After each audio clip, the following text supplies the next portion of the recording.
Hello दोस्तों, good morning. कैसे हो आप सभी लोग? उम्मीद है बढ़िया हो गए, फर्स्ट क्लास हो गए, अच्छे हो गए हैं, गर्मी का आनंद ले रहे हो गए।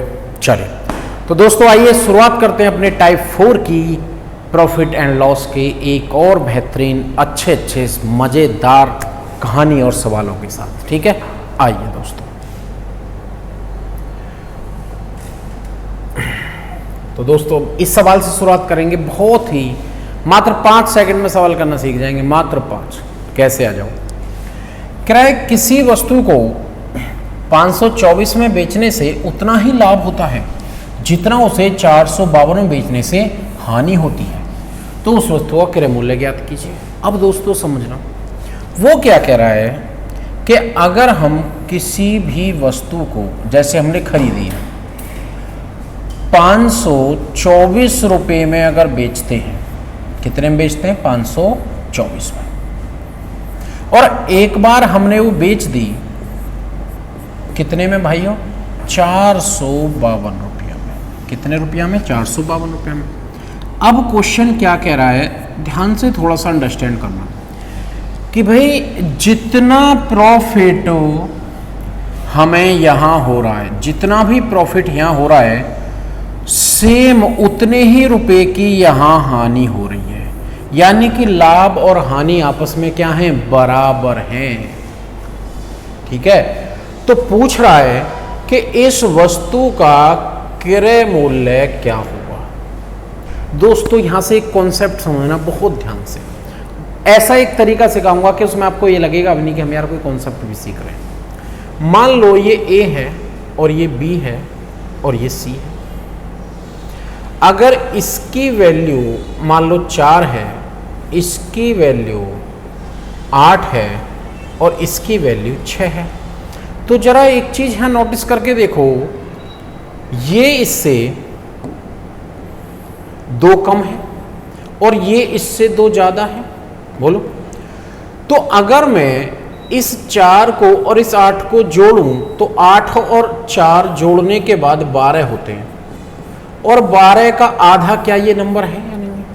तो यहीं से एक बात दोस्तों बहुत प्यारी सी समझ आ गई कि अगर किसी भी बीच वाली संख्या से बाकी 2 संख्याओं के डिफरेंस बराबर हैं, किसी भी बीच वाली संख्या से बाकी 2 संख्याओं के डिफरेंस अगर आपस में बराबर हैं, तो उन दोनों संख्याओं को जोड़कर उसका आधा कर दो।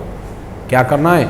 उन दोनों संख्याओं को जोड़कर डिवाइडेड बाय क्या करोगे? 2। आधा करने का मतलब क्या हो गया कि उन दोनों संख्याओं को जोड़कर डिवाइडेड बाय 2 कर दो, तो हमारी जो बीच वाली संख्या है उसकी वैल्यू आ जाएगी। तो हमारी किसकी वैल्यू आ जाएगी? जो बीच वाली संख्या है। देखो बन गया कितना आसान। अब एक बात बताओ, इसको अब हल करने में यार मेरे को क्या सेकंड लगने हैं? अगर मैं यहाँ अब कॉस्ट प्राइस निकालने की सोचूं तो 524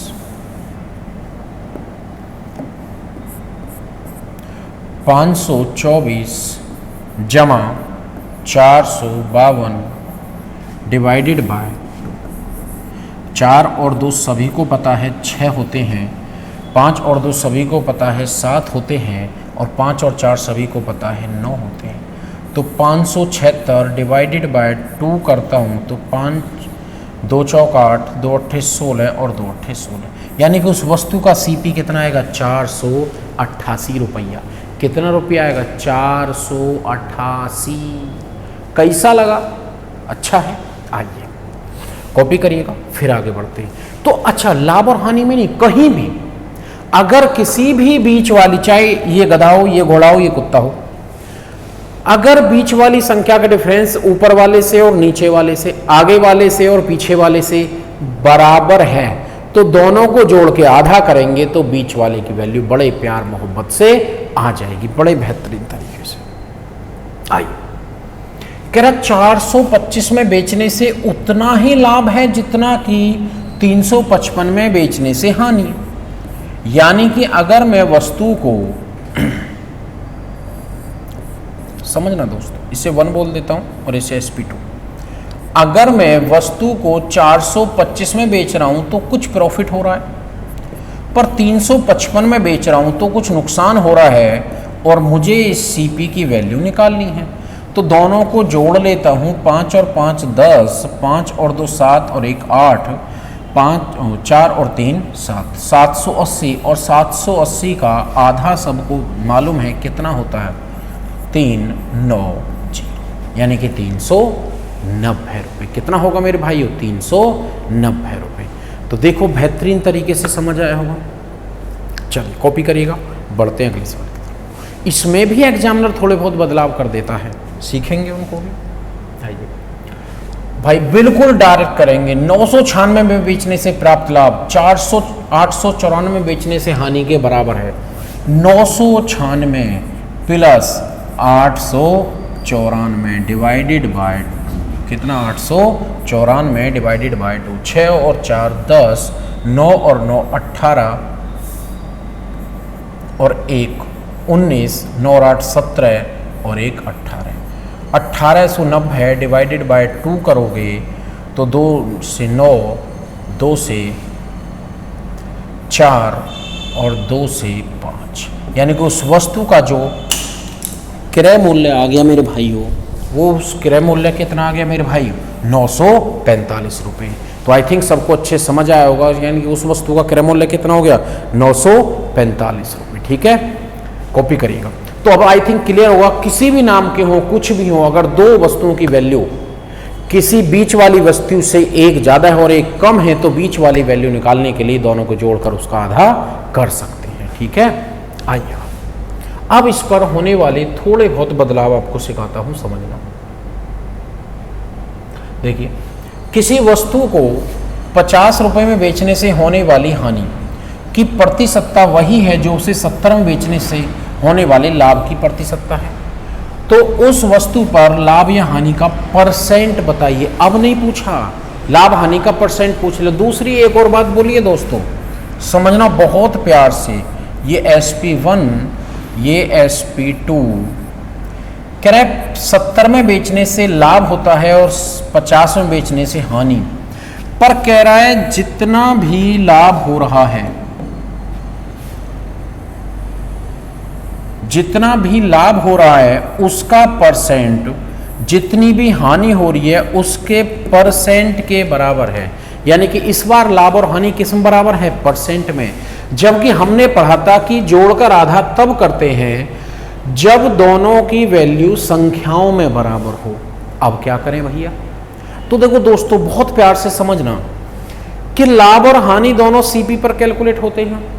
तो अगर दोनों रुपयों में बराबर होंगे तो परसेंटेज में तो डेफिनेटली बराबर होंगे या नहीं होंगे। जैसे एक एग्जांपल के तौर पे समझाऊं, भाई सीपी किसी चीज का 500 रुपये है और आपसे मैं बोलूं कि उस पर प्रॉफिट हो रहा है 50 रुपये और लॉस भी है 50 रुपये।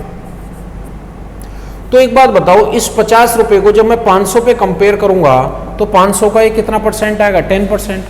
जब इस 50 को 500 पे कंपेयर करूंगा तो ये भी तो 10% आएगा, क्योंकि दोस्तों लाभ और हानि दोनों एक ही कीमत पर कैलकुलेट होते हैं। तो अगर वो रुपयों में बराबर हैं तो वो परसेंट में बराबर होंगे, अगर वो परसेंट में बराबर हैं तो डेफिनेटली वो रुपयों में बराबर होंगे। तो इससे हमें कोई कंफ्यूज आने की जरूरत नहीं है, हम टॉपिक अपना वही और उसी तरीके से पढ़ सकते हैं। आ जाइए, तो देखो यार कितना आसान है। 70 और 50 कितने होते हैं, 120, और 120 का आधा कितना है, 60 रुपये। अब भाई 60 की खरीद कर 70 में बेची तो 10 का प्रॉफिट, और 60 की खरीद कर 50 में बेची तो 10 का लॉस। किसी पे भी हो कोई फर्क थोड़ी पड़ेगा। 10 का प्रॉफिट किस पर, 60 पर गुना 100। दुनिया की हर व्यक्ति जानता है कि 1/6 होता है 16 सही 2/3%। अब अगर कहे कि लाभ तो भी 16 सही 2/3% और कहे कि हानि तो भी 16 सही 2/3%। अब अगर मैं इसी चीज पे आगे सोचना चाहूं तो दोस्तों सोच के देखो आगे क्या और कॉन्सेप्ट बन सकता है। भाई अभी तक ये लाभ और हानि आपस में क्या थे, बराबर थे। ये अलग अलग भी तो हो सकते हैं भाई, बोलो। मैं कहूं 50 रुपए का नुकसान हुआ, 50 रुपए का लाभ हुआ और 10 रुपए का नुकसान हुआ, तो क्या बराबर हुए? तो ये अलग अलग भी हो सकते हैं। तो अब अगला तरीका, अगला टॉपिक, अगला सवाल वही बनेगा कि अगर ये लाभ और हानि अलग अलग आ गए तो हम क्या करेंगे, क्या करेंगे बताओ, क्या करेंगे बोलो। तो हम क्या करेंगे, अब सवाल में जो करेगा सवाल करेगा, हम ना करेंगे कुछ भी। आइए देख लेते हैं जी का है रो। कह रहे 900 रुपए में बेचने से प्राप्त लाभ 600 में बेचने से हानि का दोगुना है। लाभ क्या है? हानि का दोगुना। भैया दुकान पे काम करते हैं तो चीजें समझ आती हैं। अभी मैं लॉकडाउन में दुकान पे लगा हुआ हूँ परचून वाली पे, तो मुझे इसलिए सारी चीजें बहुत अच्छे से समझ आ रही हैं आजकल।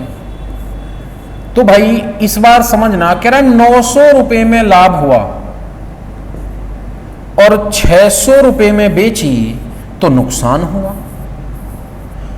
900 रुपए में बेची तो लाभ हुआ और 600 रुपए में बेची तो नुकसान हुआ। एक बात बताओ, इस नुकसान को कवर करके सीपी पर पहुंचे और इस सीपी से प्रॉफिट को कवर करके यहां तक पहुंचे, तो अगर मैं बात बोलूं कि लॉस से प्रॉफिट तक जाने में 600 से 900 तक पहुंचने में कितना खर्चा होता है? 300 का। यानी कि ये जो 300 है इसमें लाभ और हानि दोनों है या नहीं है? बताओ जरा, अपने मन से बोलो, क्या इसमें लाभ और हानि दोनों हैं? बिल्कुल हैं। कह रहा है हानि अगर 1 रुपए की है तो लाभ उसमें 2 रुपए का है। यानी कि लाभ और हानि का परसेंट देखूं तो 1:2 है और इनका योग कितना है? 300 रुपए। कितना है? 300। अब 300 को अगर इस रेशो में बांटूं तो बहुत आसान है, 100 रुपए का नुकसान होगा और 200 रुपए का प्रॉफिट होगा। ठीक है? कैसे भाई? 300 है, 1 और 2 कितना होता है? 3 रेशो। 3 रेशो से डिवाइड करूंगा तो 100 आएगा, 100 से यहां भी गुना 100 से। या 300 में से यार 1:2 में लाभ हानि बढ़ना है तो 100 रुपए का नुकसान हो गया और 200 रुपए का प्रॉफिट हो गया। क्लियर है? अब वो पूछ रहा है कि सीपी, तो सीपी के लिए तो आप कुछ भी कर सकते हो, कोई आपको रोकेगा नहीं। क्रय मूल्य निकालना है। जब 900 की बेची थी तो 200 रुपए का प्रॉफिट हुआ तो खरीदी 700 की, और जब 600 की बेची है तब 100 रुपए का नुकसान हुआ तो खरीदी कितनी की? 700 की। भाई लाभ है तो माइनस कर दो, हानि है तो क्या कर दो? प्लस कर दो। क्लियर है? आई थिंक समझ आई।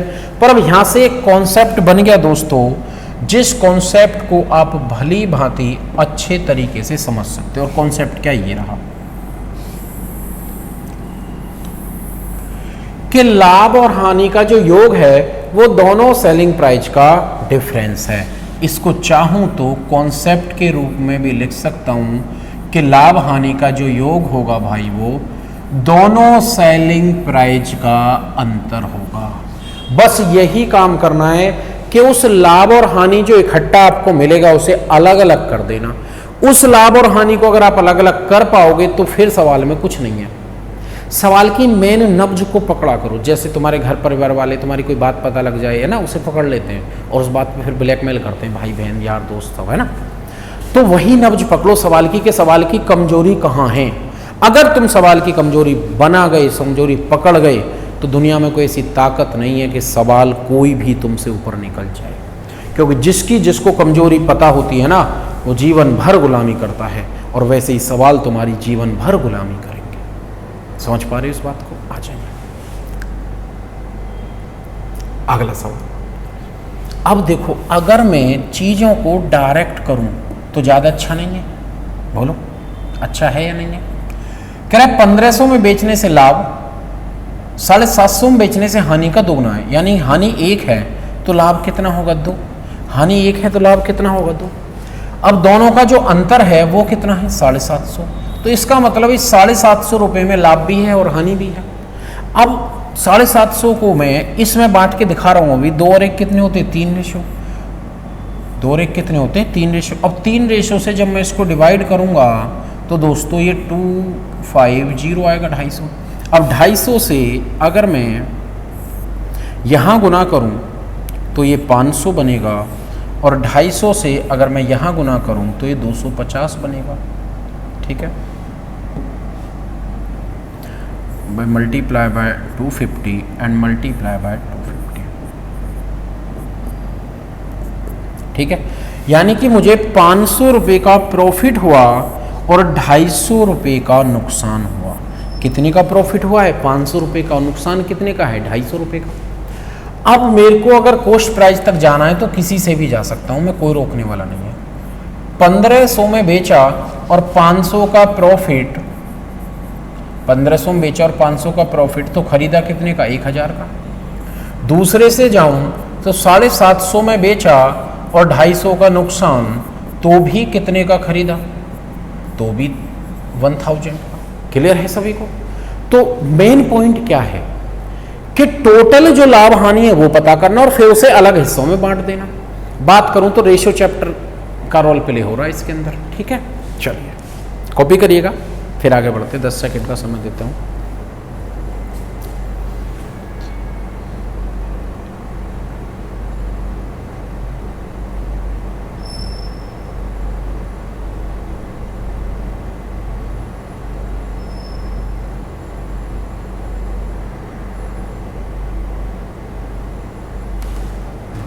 आइए दोस्तों,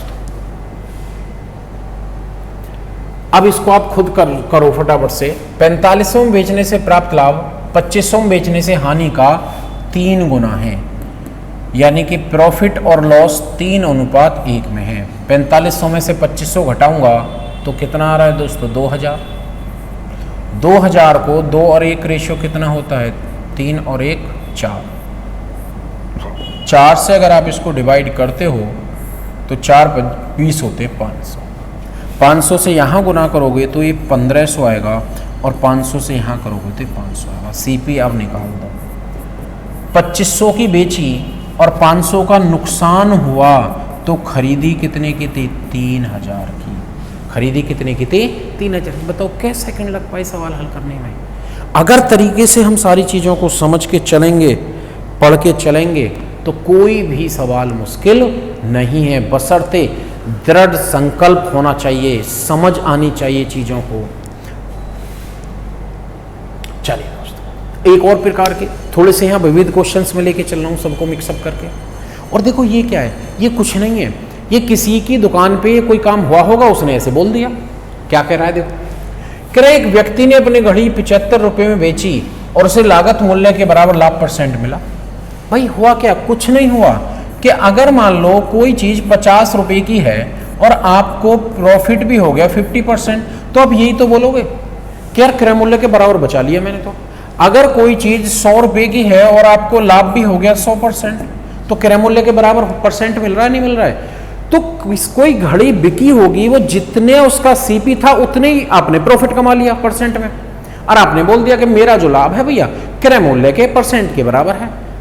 अब वो लाभ पता तो नहीं है हमें, हम करें क्या बताओ? तो दोस्तों ऐसे क्वेश्चनों को हमेशा ऑप्शन टैली से करो, हमेशा ऑप्शन टैली से। जैसे मैंने सीपी मान लिया ये 50, कि मैंने 50 रुपये की खरीदी है, तो भैया प्रॉफिट % भी होगा 50%। अब उसका मैं सेलिंग प्राइस निकाल दूंगा। अब बात है कि हमें ये कैसे पता लगेगा कि जो हमने 50 क्रय मूल्य माना है ये सही भी है या गलत भी है? तो दोस्तों इसके लिए बहुत ध्यान रखना कि जहां कंडीशन मैच हो जाए, और कंडीशन क्या है? सेलिंग प्राइस, कि जहां भी सेलिंग प्राइस 75 रुपये आ जाएगा वही मेरी कंडीशन सेटिस्फाई कर जाए।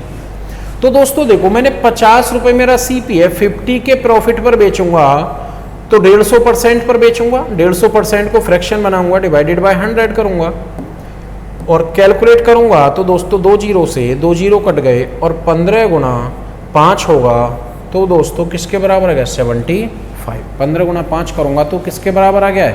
75 के। तो क्लियर है? यहां तक कोई डाउट तो नहीं होगा? कैसा भी कर पाओगे आराम से, बहुत अच्छे से। चलिए, तो दोस्तों अब अगर मान लो मैं 40 मानता और 40 पे मेरा अगर सेलिंग प्राइस 75 नहीं आएगा तो मेरा ऑप्शन मैच नहीं करेगा। देखो, क्रय किसी वस्तु को 21 रुपए में बेचने हो से क्रय मूल्य के बराबर हानि होती है। इस बार नुकसान का बोल दिया तो कोई बड़ी बात नहीं है, ये बहुत आसान चीजें हैं। अब मैंने मान लिया देखो कि भाई मैंने मान लिया वस्तु का जो सीपी है वो 30 रुपये है, तो उस पर जो लॉस भी होगा वो भी 30% ही होगा। तो मुझे सेलिंग प्राइस निकालना है। तो एक बात बताओ, 30% का नुकसान होगा तो 70% पर बिकेगी। फ्रैक्शन बनाना है, डिवाइडेड बाय 100 करना होगा।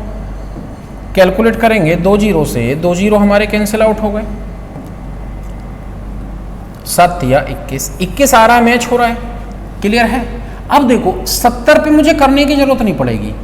और एक चीज थोड़ी सी बताता हूं, जैसे सेलिंग प्राइस दोस्तों मेरा क्या है 21 है, तो 21 के दोस्तों आप फैक्टर भी करके देख सकते हो 7 और 3। क्यों? क्योंकि एक बात बताओ, ये जो गुणनफल है, समझना, बहुत अच्छी बात बता रहा हूं, ये जो इन दोनों का गुणनफल है यही तो 21 के फैक्टर हैं। और जहां ये मैच हो जाए वहीं आप आंसर तक पहुंच सकते हो, क्योंकि अपॉन में 100 है तो 2 जीरो तो हमारी कैंसिल आउट हो ही जाती है अपॉन में 100 से।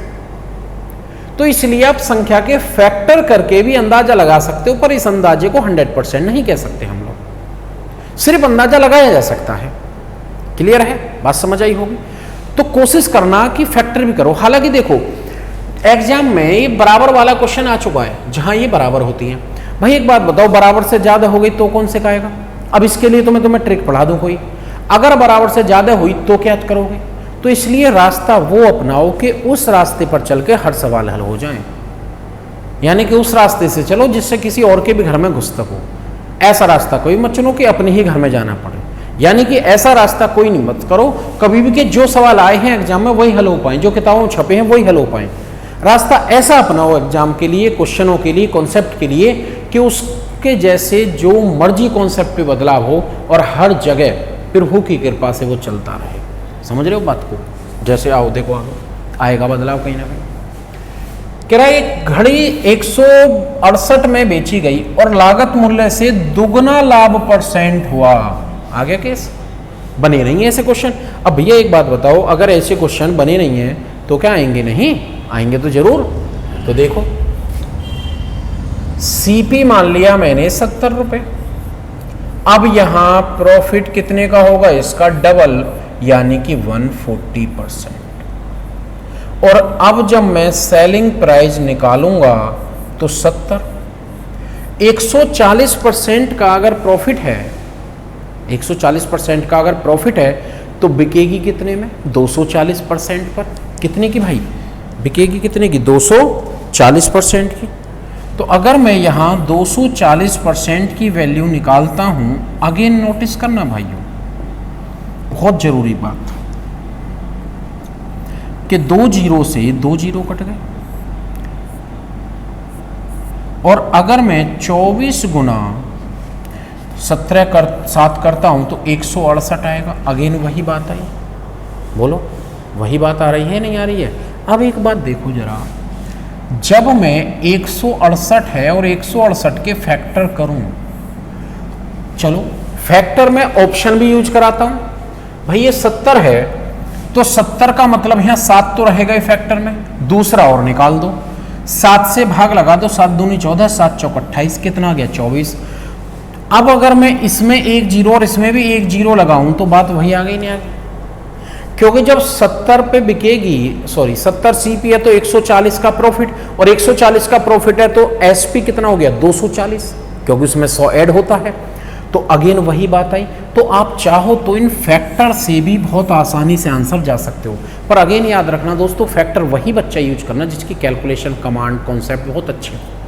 कमजोर बच्चे जो हैं हमारे जैसे, वो यूज ना करना कभी। आ जाओ, ये तो आप कर लोगे, हानि के बराबर दोगुनी होगी, उससे कोई फर्क नहीं पड़ेगा, ठीक है।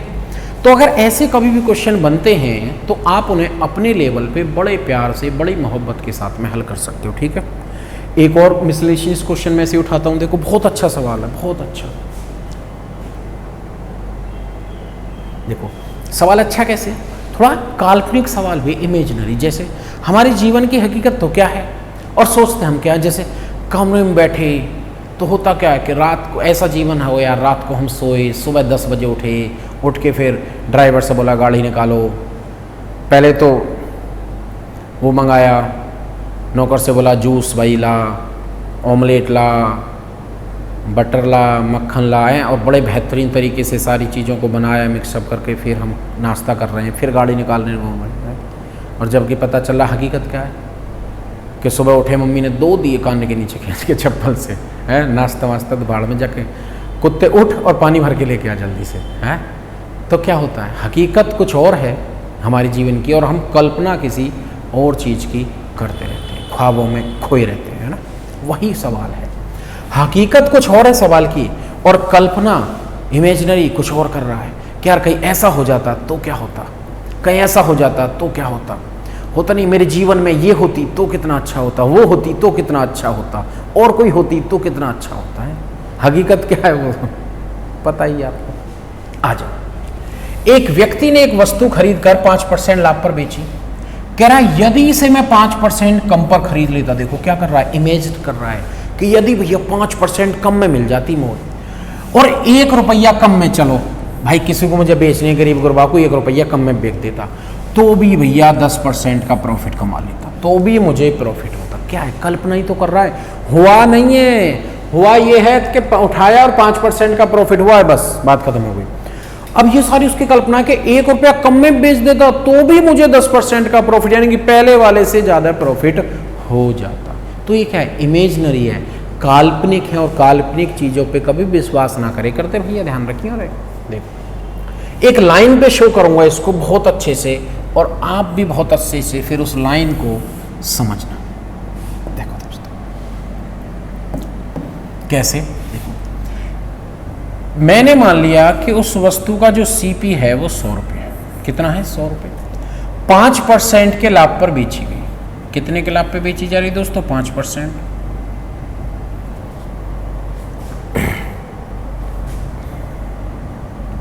कितने के लाभ पे बेच रहा हूं, 5%, सॉरी।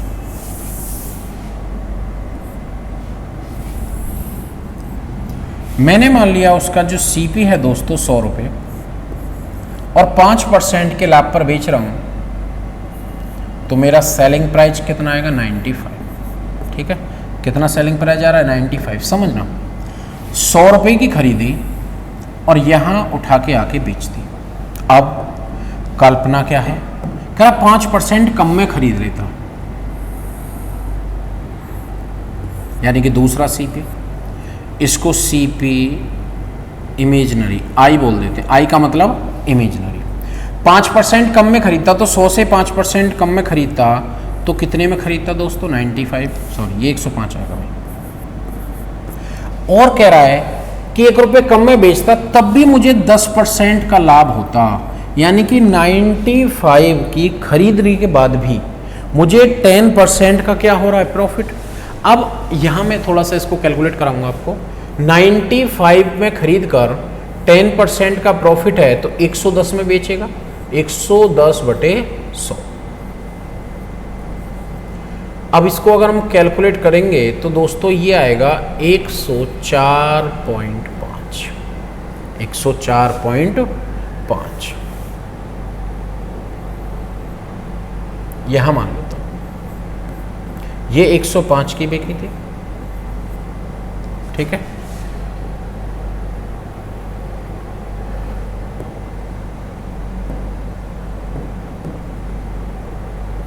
यहां खरीद के यहां बेच दी।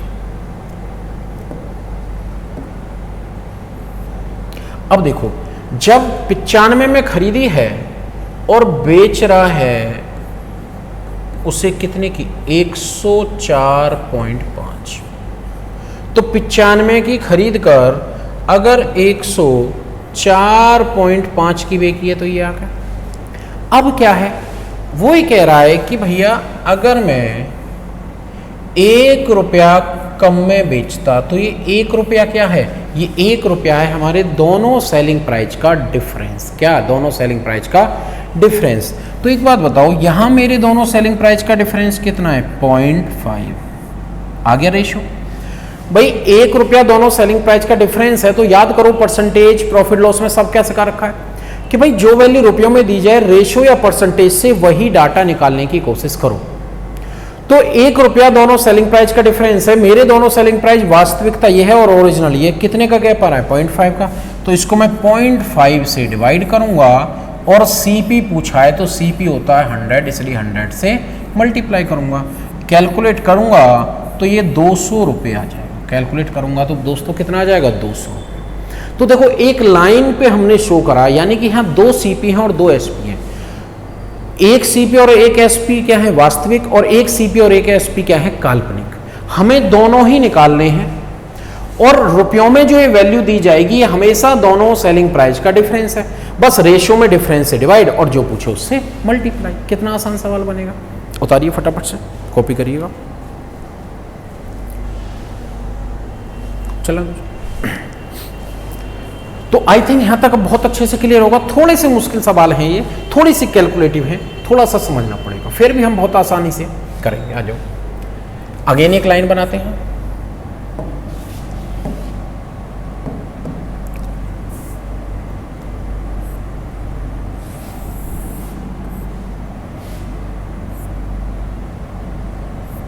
देखो, क्वेश्चन कह रहा है कि एक व्यक्ति एक वस्तु को खरीदकर 10% हानि पर बेचता है। अगर 20% कम में खरीदता है और 55 रुपए अधिक में बेचता है, तो दोस्तों ये 55 क्या है, ये 55 रुपए है मेरा दोनों सेलिंग प्राइस का डिफरेंस। ठीक है, तो 40% का लाभ होता है। अब दोस्तों एक बात समझो, मैंने वस्तु 100 रुपए में खरीदी, 100 रुपए की खरीदी, और मैंने वो 10% हानि पर बेच दी। तो 10% हानि पर अगर मैंने बेची है तो कितने की बेच दी दोस्तों, मैंने 90 की। भाई 100 की खरीदी थी और 90 में मैंने सेल आउट कर दी, कोई प्रॉब्लम नहीं है। कह रहा 20% कम में खरीदता। 20% कम का मतलब क्या हुआ कि जब सीपी इमेजिनरी आता तो 20% कम का मतलब कितने की, 80 की। अब 80 की खरीद कर बेचूंगा तो 40% का प्रॉफिट होगा। तो अब 80 का 40% प्रॉफिट है तो 140 पर बेचेगा।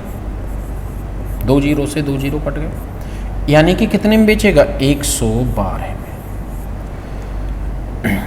अब जब वो 112 में बेच रहा है तो चलो मैंने यही मान लिया कि ये वाला सेलिंग प्राइस आ गया 112। अब इस सीपी से यहां से ये वाला सेलिंग प्राइस है। अब एक बार तो 90 की बिकी और एक बार बिकी है 112 की। क्वेश्चन कह रहा है दोनों सेलिंग प्राइस का डिफरेंस 55 रुपए है, और हम देखें तो दोनों सेलिंग प्राइस का डिफरेंस मेरे भाइयों कितना है, 22 है।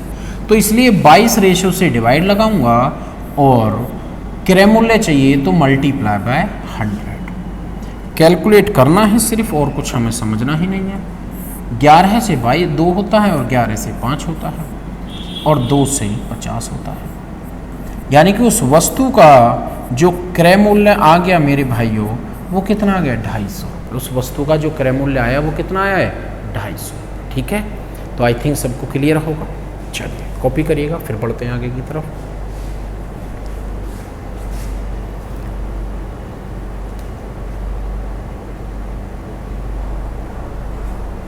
आइए दोस्तों, कह रहे एक व्यक्ति ने एक घोड़ा 15% के लाभ पर बेचा है। यदि 25% कम में खरीदता और 60 रुपये कम में बेचता तो लाभ होता 32। ठीक है, अब देखो लाइन पे शो कर लो या मत करो, आपकी मर्जी, मैं वैसे भी करा देता हूँ। देखो भाई, मैंने वो घोड़ा 100 रुपये का खरीदा और 15% लाभ पर बेचा तो 115 का बेचा होगा। अब मेरे से वो कह रहा है कि इस घोड़े को 25% कम में खरीदते। इस घोड़े को कितने में खरीदते, 25% कम में। अब अगर हम इसे 25% कम में खरीदते तो 75 का आता। अब 75 का खरीद कर जब बेचेंगे तो 32% का प्रॉफिट होगा। तो 75 का 32% अगर मैं निकालूं तो 132% पर बिकेगा। कितने पे बिकेगा, 132% पे। कैलकुलेट करूंगा, 25 से 3, 25 से 4, 4 से 3 और 4 से 3, यानी कि अब वो घोड़ा जो बिकेगा मेरे भाइयों कितने का होगा, 3 तिया 9 और 3 तिया कितने का, 99 का। एक बार बिक रहा है 115 का और एक बार बिक रहा है 99 का, तो कितना डिफरेंस है दोनों सेलिंग प्राइस में, बोलो, 16 का। कितने का डिफरेंस है, 16 का। और क्वेश्चन कह रहा है कि 60 रुपये का डिफरेंस है, हमारे रेशियो में कितने का है, 16 का है, इंटू 100। दोस्तों याद रखना 100 से हम इसलिए गुना कर रहे हैं ताकि सीपी पूछ रहा है, मान लो वो कुछ भी पूछ ले, नया वाला सेलिंग प्राइस कॉस्ट प्राइस पूछे तो 75 है तो 75 से गुना कर देंगे, नया एसपी पूछे तो 99 से गुना कर देंगे, पुराना एसपी पूछे तो 115 से, या इनके अलावा भी कुछ पूछे, बोले भाई 50% प्रॉफिट कमाना, बताओ कितने का बेचें, तो उठा के सीधा 150 से गुना कर देंगे। कैलकुलेट कर लो बस, 4 से 4, 4 से 15, 4 से 25, कैलकुलेट करोगे आंसर आएगा 375, यानी कि उसे वो कितने रुपए में बेचेगा दोस्तों, 375 रुपए में। कितने में, 375। कॉपी करिएगा, फिर अगले सवाल की तरफ पढ़ेंगे।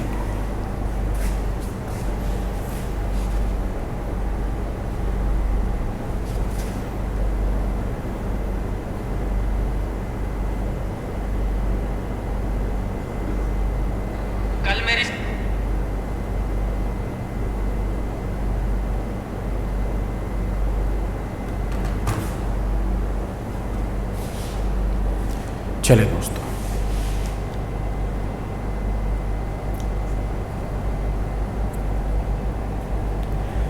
वो कह रहा है किसी वस्तु को 12% लाभ पर बेचा गया है। आ जाओ लाइन बनाते हैं। सीपी की बात करूं तो 100 रुपए में खरीदा है, 100 रुपए का मैंने वो परचेज किया और 12% का लाभ कमाया, तो सेल आउट कितने का, सॉरी, तो मेरा एसपी कितना बन गया भाइयों, 112 रुपये। एसपी कितना बन गया, 112 रुपये। फिर कह रहा है कि 10% कम पे खरीदा होता तो कितने का खरीदता मैं, 90 का, और तो 30% के लाभ पर बेचता, तो 90 का खरीद कर 30% का लाभ कमाऊंगा तो 130/100 पर बेचूंगा। कैंसिल आउट करूंगा, 2 0, 13 निम्मा 117, यानी कितने का बेचूंगा, 117 का। तो 117 का अगर मैं उसे बेचता हूं, ये आ गया 117। अब देखो जरा, 100 का खरीद के 112 का बेचा और ये वाला खरीद के 117 का बेचा है। मेरे दोनों सेलिंग प्राइस का जो डिफरेंस बन रहा है वो कितना है, 5 का है। क्वेश्चन कह रहा है कि सेलिंग प्राइस का डिफरेंस कितना है, 5 रुपये और 75 पैसे, तो 5 रुपये 75 पैसे डिवाइडेड बाय 5। देखो यहाँ सीपी नहीं पूछा, कह रहा है 20% लाभ कमाना है, तो 20 का लाभ कमाना है तो कितने बेचेगा दोस्तों, 120% पे। तो हमें वैल्यू भी कितनी निकालनी है, 120% की। अब हम इसको कैलकुलेट करना चाहें तो बड़े प्यार से कर सकते हैं, 5 एकम 5, 5 एकम 5 और 5 पंजे 25, गुना करेंगे तो 12 पंजे 60, 12 कम 12 और 6 18 का 8, 12 कम 12 और 1 13, 1-2 अंक बाद पॉइंट लगना है तो यहाँ पॉइंट आएगा, यानी कि उस वस्तु का सेलिंग प्राइस 138 रुपये होगा। ठीक है, क्लियर है दोस्तों सभी को। तो यहाँ तक आपको बहुत अच्छे से अब ये टॉपिक समझ आया होगा। इसमें इमेजनरी पे बात करनी है, और एक ही बात याद रखना कि रुपयों में जो ये वैल्यू दी जाती है ये दोनों सेलिंग प्राइस का डिफरेंस है। तो कैसे भी करके आप इस रेशो में ये दो सेलिंग प्राइस का डिफरेंस निकाल लेना। इस रेशो में क्या निकालना है, इन दोनों सेलिंग प्राइस का अंतर। तो भाई अंतर तो तभी निकलेगा जब सेलिंग प्राइस दिए गए होंगे, और उस अंतर को रेशो से डिवाइड और जितने परसेंट की वैल्यू चाहिए उतने से गुना कर देना। क्या कर देना, गुना कर देना। तो आई थिंक यहाँ तक सबको समझ आया होगा। आप कॉपी करिए और यहाँ से अब मिलेंगे अगली क्लास में। आप सभी लोगों का बहुत बहुत धन्यवाद। वीडियो को आप लाइक कर दो, शेयर कर दो जरूर। आपको कसम है उन चाहने वालों की जिनको तुम चाहते हो, कसम है उन बेवफाओं की जो तुम्हें छोड़कर चले गए। ठीक है, अब देख लो आप करोगे या नहीं करोगे। ठीक है, बाय बाय।